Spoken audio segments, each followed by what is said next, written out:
4. The interaction of the political and the economic struggle. We have attempted in the foregoing to sketch the history of the mass strike in Russia in a few strokes. Even a fleeting glance at this history shows us a picture which in no way resembles that usually formed by discussions in Germany on the mass strike. Instead of the rigid and hollow scheme of an arid political action carried out by the decision of the highest committees and furnished with a plan and panorama, we see a bit of pulsating life of flesh and blood, which cannot be cut out of the large frame of the revolution but is connected with all parts of the revolution by 1,000 veins. The mass strike, as the Russian Revolution shows it to us, is such a changeable phenomenon that it reflects all the phases of the political and economic struggle, all stages and factors of the revolution. Its adaptability, its efficiency, the factors of its origin are constantly changing.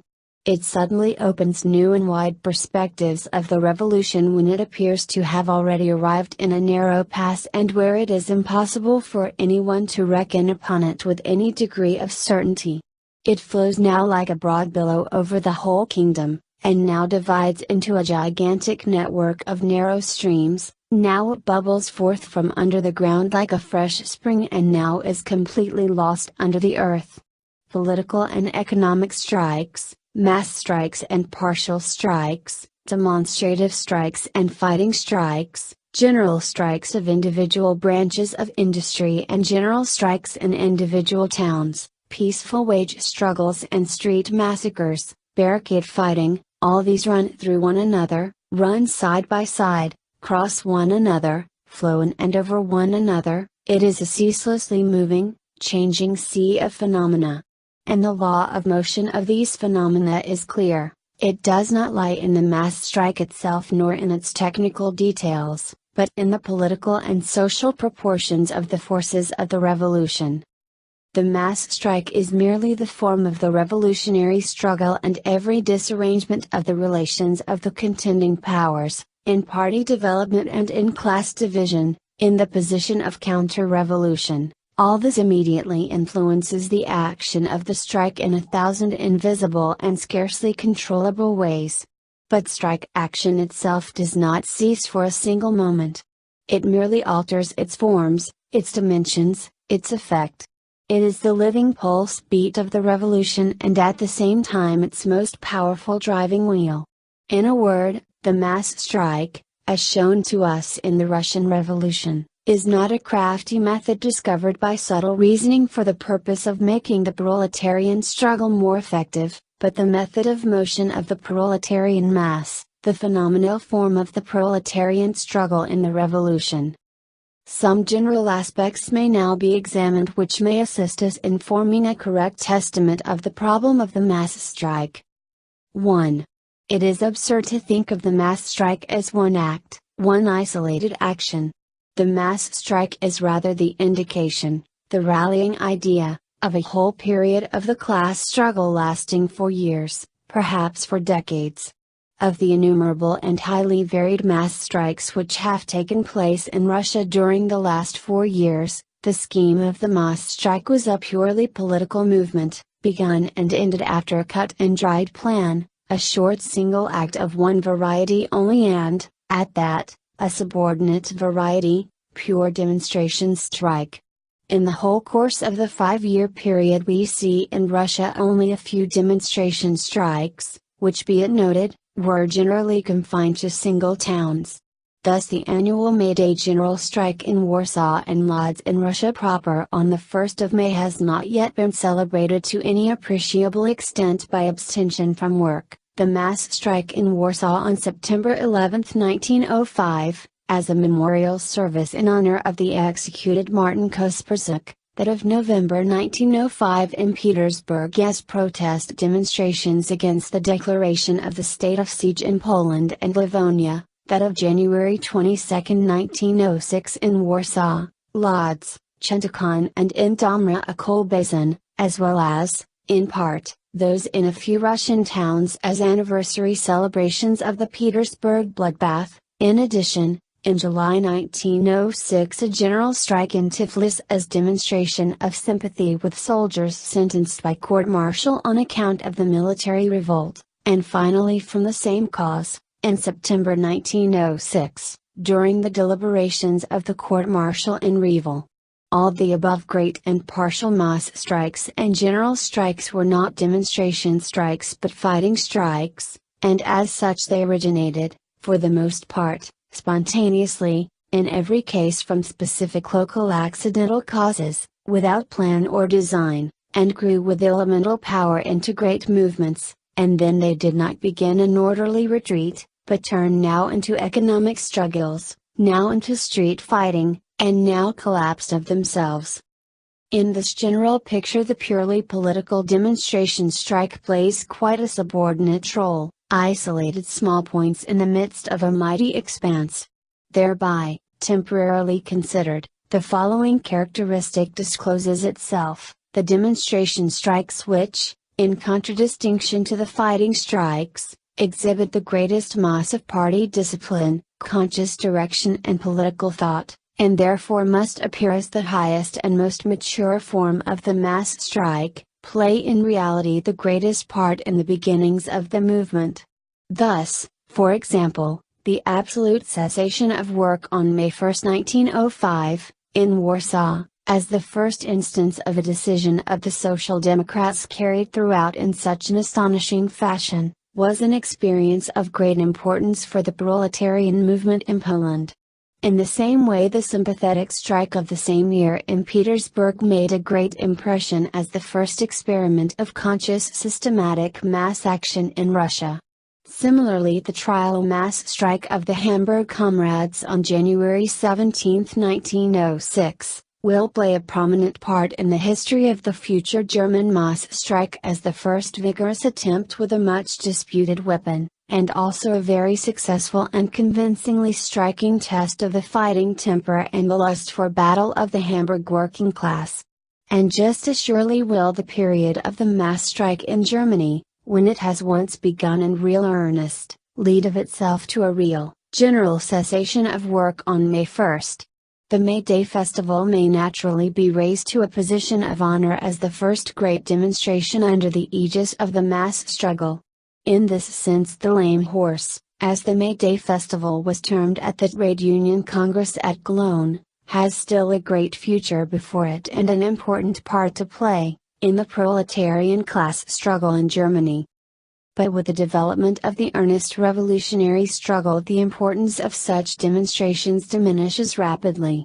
It is precisely those factors which objectively facilitate the realization of the demonstration strike after a preconceived plan and at the party's word of command, namely, the growth of political consciousness and the training of the proletariat, make this kind of mass strike impossible. Today the proletariat in Russia, the most capable vanguard of the masses, does not want to know about mass strikes. The workers are no longer in a mood for jesting and will now think only of a serious struggle with all its consequences. And when, in the first great mass strike in January 1905, the demonstrative element, not indeed in an intentional, but more in an instinctive, spontaneous form, still played a great part, on the other hand, the attempt of the Central Committee of the Russian Social Democrats to call a mass strike in August as a demonstration for the dissolved Duma was shattered by, among other things, the positive disinclination of the educated proletariat to engage in weak half-actions and mere demonstrations. 2. When, however, we have in view the less important strike of the demonstrative kind, instead of the fighting strike as it represents in Russia today the actual vehicle of proletarian action, we see still more clearly that it is impossible to separate the economic factors from one another. Here also the reality deviates from the theoretical scheme, and the pedantic representation in which the pure political mass strike is logically derived from the trade union general strike as the ripest and highest stage, but at the same time is kept distinct from it, is shown to be absolutely false. This is expressed not merely in the fact that the mass strike from that first great wage struggle of the Petersburg textile workers in 1896–97 to the last great mass strike in December 1905, passed imperceptibly from the economic field to the political, so that it is almost impossible to draw a dividing line between them. Again, every one of the great mass strikes repeats, so to speak, on a small scale, the entire history of the Russian mass strike, and begins with a pure economic, or at all events, a partial trade union conflict, and runs through all the stages to the political demonstration. The great thunderstorm of mass strikes in South Russia in 1902 and 1903 originated, as we have seen, in Baku from a conflict arising from the disciplinary punishment of the unemployed, in Rostov from disputes about wages in the railway workshops, in Tiflis from a struggle of the commercial employees for reduction of working hours, in Odessa from a wage dispute in a single small factory. The January mass strike of 1905 developed from an internal conflict in the Putilov works, the October strike from the struggle of the railway workers for a pension fund, and finally the December strike from the struggle of the postal and telegraph employees for the right of combination. The progress of the movement on the whole is not expressed in the circumstances that the economic initial stage is omitted, but much more in the rapidity with which all the stages to the political demonstration are run through and in the extremity of the point to which the strike moves forward. But the movement on the whole does not proceed from the economic to the political struggle, nor even the reverse. Every great political mass action, after it has attained its political highest point, breaks up into a mass of economic strikes. And that applies not only to each of the great mass strikes, but also to the revolution as a whole. With the spreading, clarifying and involution of the political struggle, the economic struggle not only does not recede, but extends, organizes and becomes involved in equal measure. Between the two there is the most complete reciprocal action.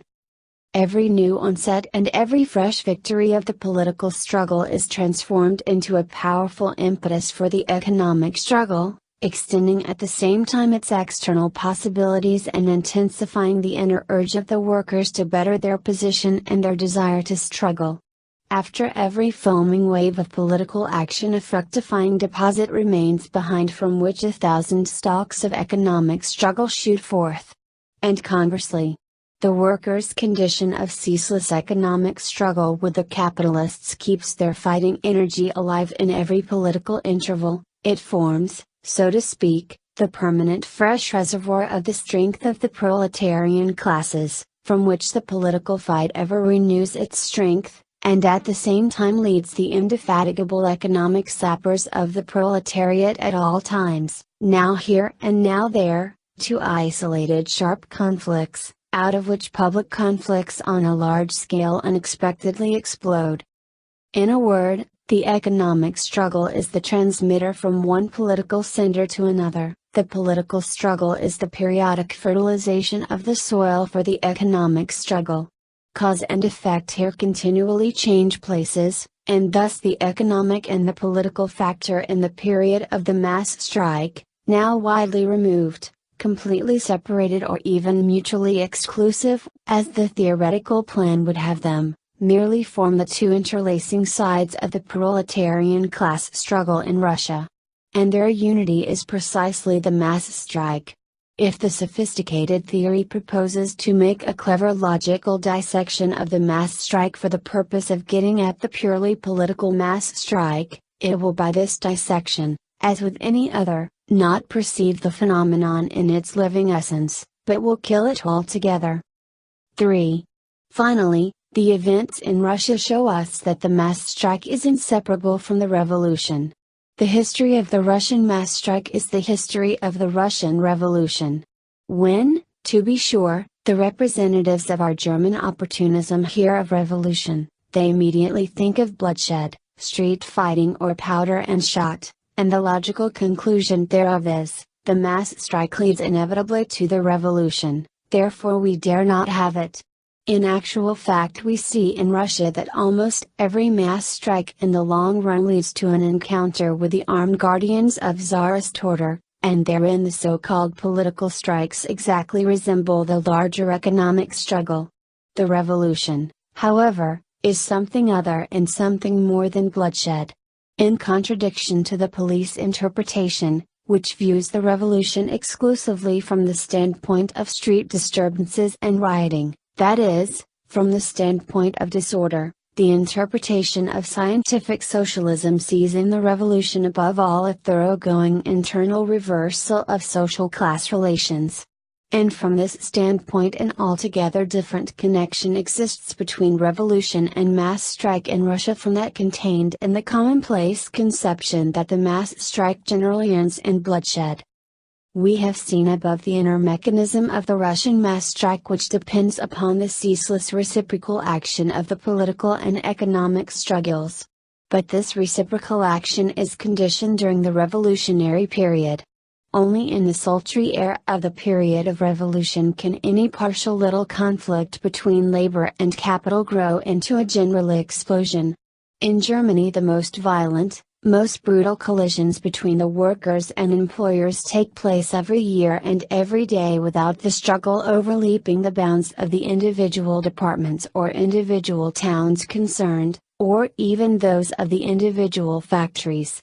Punishment of organized workers in Petersburg and unemployment as in Baku, wage struggles as in Odessa, struggles for the right of combination as in Moscow are the order of the day in Germany. No single one of these cases, however, changes suddenly into a common class action. And when they grow into isolated mass strikes, which have without question a political coloring, they do not bring about a general storm. The general strike of Dutch railwaymen, which died away in spite of the warmest sympathy, in the midst of the complete impassivity of the proletariat of the country, affords a striking proof of this. And conversely, only in the period of revolution, when the social foundations and the walls of the class society are shaken and subjected to a constant process of disarrangement, any political class action of the proletariat can arouse from their passive condition in a few hours whole sections of the working class who have hitherto remained unaffected, and this is immediately and nationally expressed in a stormy economic struggle.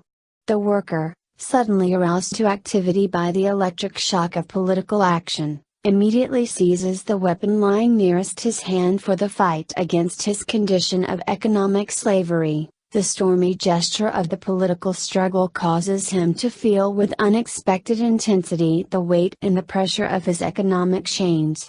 And while, for example, the most violent political struggle in Germany, the electoral struggle or the parliamentary struggle on the customs tariff, exercised a scarcely perceptible direct influence upon the course and the intensity of the wage struggles being conducted at the same time in Germany, every political action of the proletariat in Russia immediately expresses itself in the extension of the area and the deepening of the intensity of the economic struggle. The revolution thus first creates the social conditions in which this sudden change of the economic struggle into the political and of the political struggle into the economic is possible, a change which finds its expression in the mass strike. And if the vulgar scheme sees the connection between mass strike and revolution only in bloody street encounters with which the mass strikes conclude, a somewhat deeper look into the Russian events shows an exactly opposite connection. In reality, the mass strike does not produce the revolution, but the revolution produces the mass strike. 4. It is sufficient in order to comprehend the foregoing to obtain an explanation of the question of the conscious direction and initiative in the mass strike. If the mass strike is not an isolated act but a whole period of the class struggle, and if this period is identical with a period of revolution, it is clear that the mass strike cannot be called at will, even when the decision to do so may come from the highest committee of the strongest Social Democratic Party. As long as the social democracy has not the power to stage and countermand revolutions according to its fancy, Even the greatest enthusiasm and impatience of the Social Democratic troops will not suffice to call into being a real period of mass strike as a living, powerful movement of the people. On the basis of a decision of the party leadership and of party discipline, a single short demonstration may well be arranged similar to the Swedish mass strike, or to the latest Austrian strike, or even to the Hamburg mass strike of January 17. These demonstrations, however, differ from an actual period of revolutionary mass strikes in exactly the same way that the well-known demonstrations in foreign ports during a period of strained diplomatic relations differ from a naval war. A mass strike born of pure discipline and enthusiasm will, at best, merely play the role of an episode, of a symptom of the fighting mood of the working class upon which, however, the conditions of a peaceful period are reflected. Of course, even during the revolution, mass strikes do not exactly fall from heaven. They must be brought about in some way or another by the workers. The resolution and determination of the workers also play a part, and indeed the initiative and the wider direction naturally fall to the share of the organized and most enlightened kernel of the proletariat. But the scope of this initiative and this direction, for the most part, is confined to application to individual acts, to individual strikes, when the revolutionary period is already begun, and indeed, in most cases, is confined within the boundaries of a single town. Thus, for example, as we have seen, the Social Democrats have already, on several occasions, successfully issued a direct summons for a mass strike in Baku, in Warsaw, in Lodz, and in Petersburg. But this succeeds much less frequently when applied to general movements of the whole proletariat. Further, there are quite definite limits set to initiative and conscious direction. During the revolution it is extremely difficult for any directing organ of the proletarian movement to foresee and to calculate which occasions and factors can lead to explosions and which cannot. Here also initiative and direction do not consist in issuing commands according to one's inclinations, but in the most adroit adaptability to the given situation, and the closest possible contact with the mood of the masses.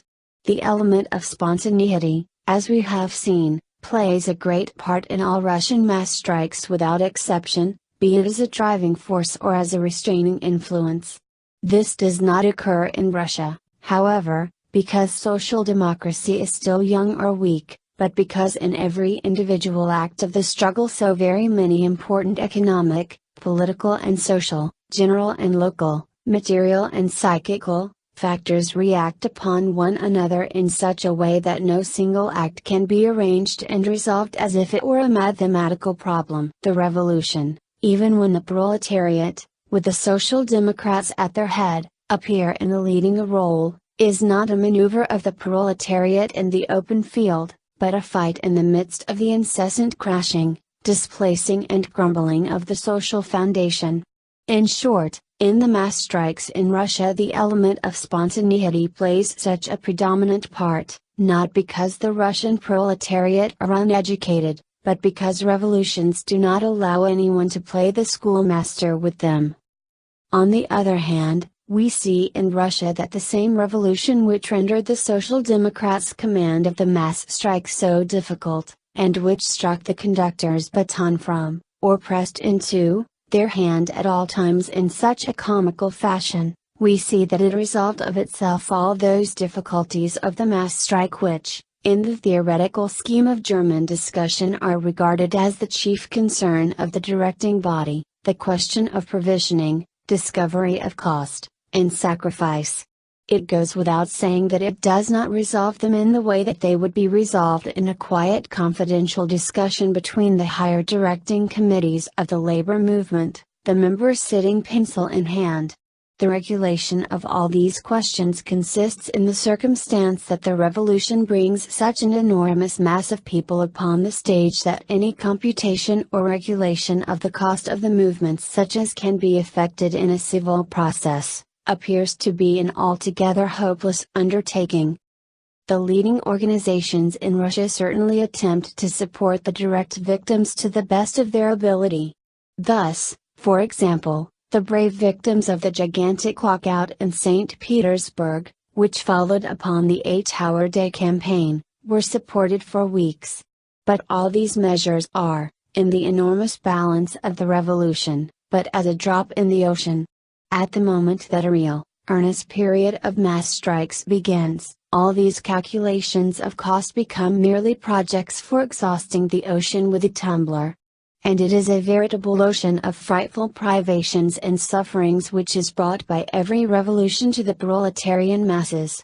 And the solution which a revolutionary period makes of this apparently invincible difficulty consists in the circumstances that such an immense volume of mass idealism is simultaneously released that the masses are insensible to the bitterest sufferings. With the psychology of a trade unionist who will not stay off his work on May Day unless he is assured in advance of a definite amount of support in the event of his being victimized, neither revolution nor mass strike can be made. But in the storm of the revolutionary period even the proletarian is transformed from a provident paterfamilias demanding support, into a revolutionary romanticist, for whom even the highest good, life itself, to say nothing of material well-being, possesses but little in comparison with the ideals of the struggle. If, however, the direction of the mass strike in the sense of command over its origin, and in the sense of the calculating and reckoning of the cost, is a matter of the revolutionary period itself, the directing of the mass strike becomes, in an altogether different sense, the duty of social democracy and its leading organs. Instead of puzzling their heads with the technical side, with the mechanism, of the mass strike, the Social Democrats are called upon to assume political leadership in the midst of the revolutionary period. To give the cue for, and the direction to, the fight, to so regulate the tactics of the political struggle in its every phase and at its every moment that the entire sum of the available power of the proletariat which is already released and active, will find expression in the battle array of the party, to see that the tactics of the Social Democrats are decided according to their resoluteness and acuteness and that they never fall below the level demanded by the actual relations of forces, but rather rise above it. That is the most important task of the directing body in a period of mass strikes. And this direction changes of itself, to a certain extent, into technical direction.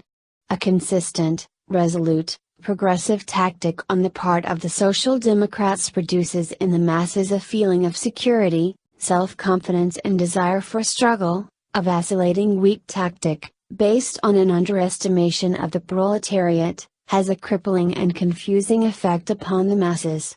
In the first case mass strikes break out of themselves and opportunely, in the second case they remain ineffective amidst direct summonses of the directing body to mass strikes. And of both the Russian Revolution affords striking examples.